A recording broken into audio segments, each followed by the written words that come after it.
the day the Lord has made. We will rejoice and be glad in it.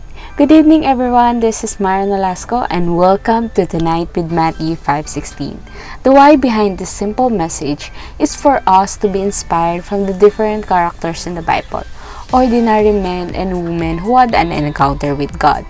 And it is my prayer that you and I will be able to learn from their wisdom, their faith, the ups and downs of these people who made the decision in putting their trust in God. And for tonight, I would like to share to all of you one of the famous character in the Bible named Daniel and his story in the lion's den. And may the life of Daniel gives you the direction and revelation that you are looking for. And may the learnings be of use to you in the near future. Again, like what I've said, our character for today is Daniel. Who is Daniel? Sino nga ba si Daniel? Daniel is a good-looking man. Not just any royal kid gets to go to Babylon. Only the handsome ones. Nebuchadnezzar's criteria for serving in his court includes physical appearance. Daniel is renowned for his wisdom and intelligence. You have to be a looker and a thinker to make it in the palace. All the captives need to be able to pass a 3-year course in Babylonian language and literature. But Daniel and his friends are found to be 10 times wiser than all the experienced magicians and enchanters in the whole kingdom. Daniel's specialty is a dream interpretation. There are several dreams in the Bible and many of them seem to be straightforward instructions from God.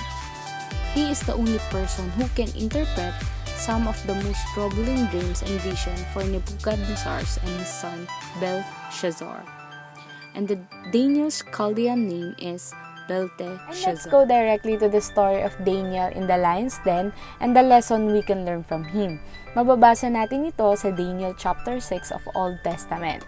So the background of the story and the summary of the story is the ancient Middle East was the story of one empire rising and falling and being replaced by another. The Babylonians conquered Israel, taking many of its promising young men into captivity in Babylon. One of those men is Daniel.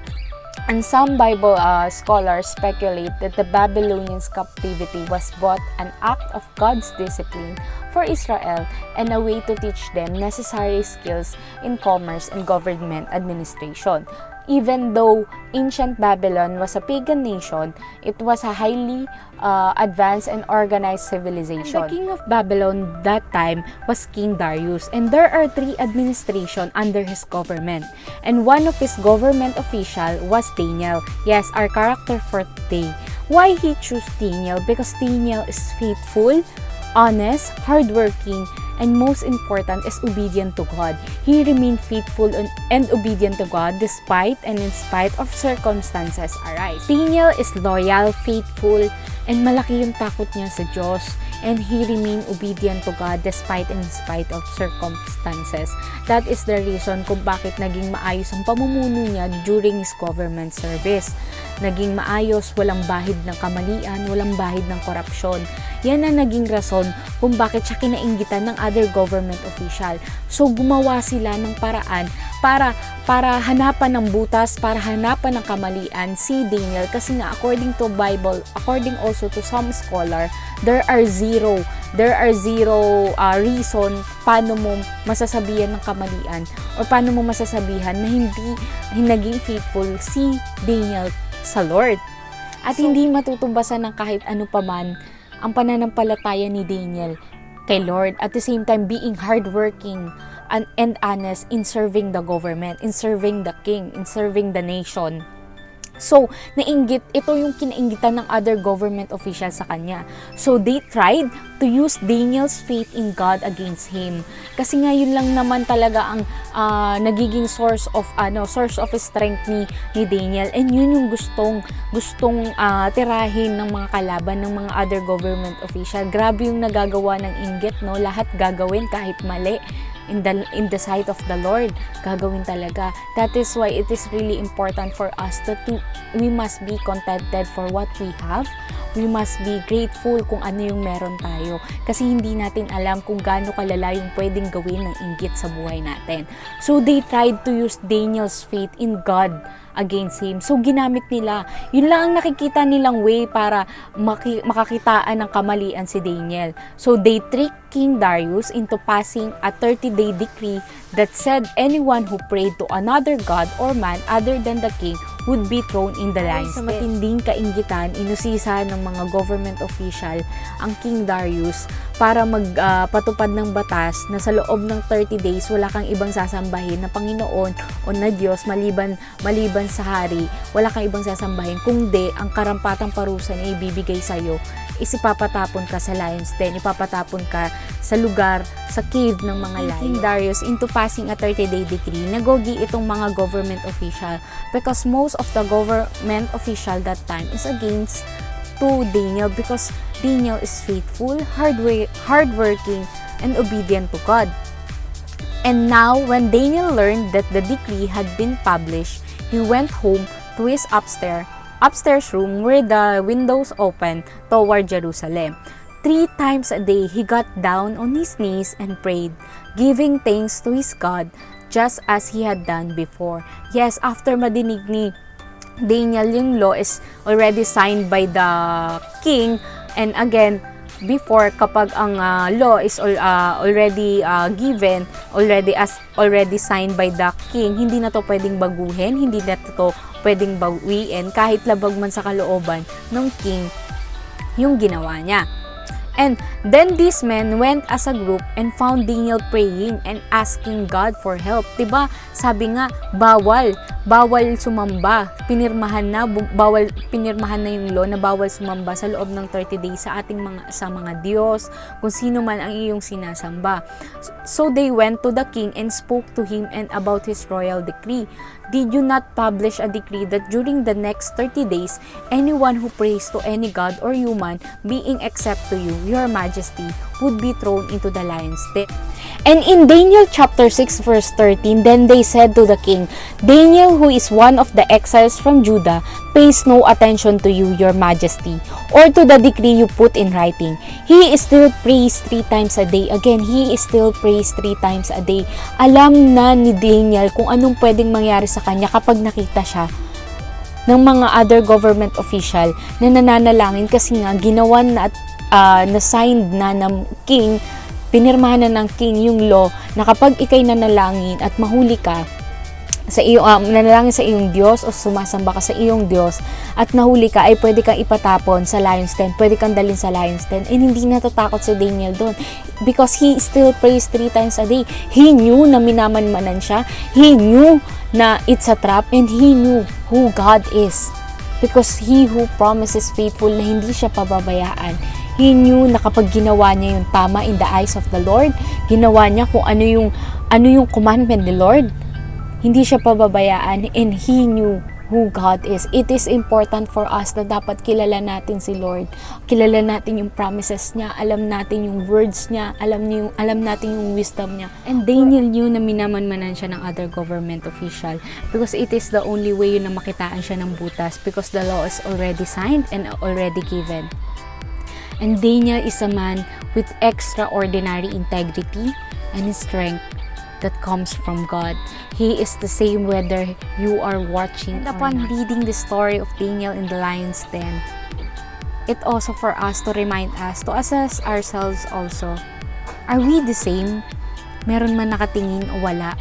Are we the same when we are facing trouble or we are facing a smooth sailing life? Can we pray also 3 times a day despite in spite of circumstances that we are facing? Because Daniel, he didn't live to impress people. He lived his life because he knew God is always watching, despite and in spite of circumstances. And when the king heard this, he was greatly distressed. He was determined to rescue Daniel and made every effort until sundown to save him. So the king gave the order and they brought Daniel and threw him into the lion's den. The king said to Daniel, "May your God whom you serve continually rescue you." Then at the first light of dawn, the king got up and hurried to the lion's den. When he came near the den, he called to Daniel in an anguished voice, "Daniel, servant of the living God, has your God whom you serve continually been able to rescue you from the lions?" And Daniel answered, May the king live forever. My God sent his angel, and he shut the mouths of the lions. They have not hurt me, because I was found innocent in his sight. Nor have I ever done any wrong before you, your majesty. And the name Daniel means God is my judge. The lions then also symbolize Daniel's captivity in Babylon, where God protected and sustained him because of his faith. God was not concerned with man's laws. He saved Daniel because Daniel obeyed God's law and was faithful to him. You might be enduring your own personal den of lions right now, but remember that your circumstances are never a reflection of how much God's love you. And the key is not to put your focus on the situation, but to focus on the God who can do everything that is impossible. To focus on God that He who promises faithful. To focus on God that everything will going to be fine according to His will, according to His time, according to His perfect timing. And the question is, are you putting your faith in God to rescue you? And the king was overjoyed and gave orders to lift Daniel out of the den.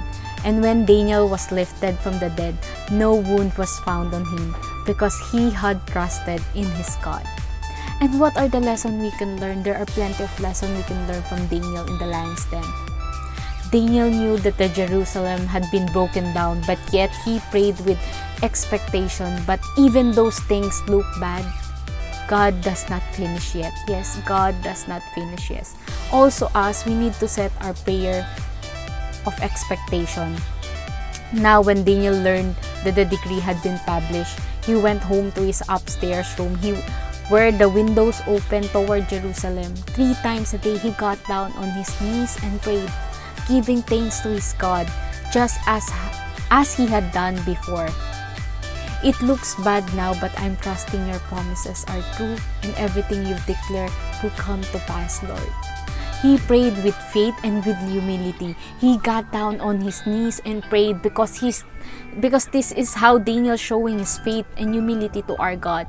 And one key to prayer is dependence on God. Better pray harder when you are facing difficulties or trouble. Kasi minsan, kapag meron tayong pinagdadaanan, nakakalimutan na natin mag-pray. Minsan, sinisisi pa nga natin si Lord sa pinagdadaanan natin. But this time, be like Daniel. He pray and give thanks 3 times a day to the Lord. Experiencing those trouble, those crisis na kailangan siyang idalhin sa den of lions, ipakain dun sa den of lions, but still God protected him. Reminder for us that how bad things look, we must still have initiative to thank God.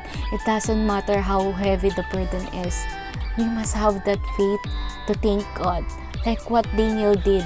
He did not wait to thank God when he got out in the lion's den.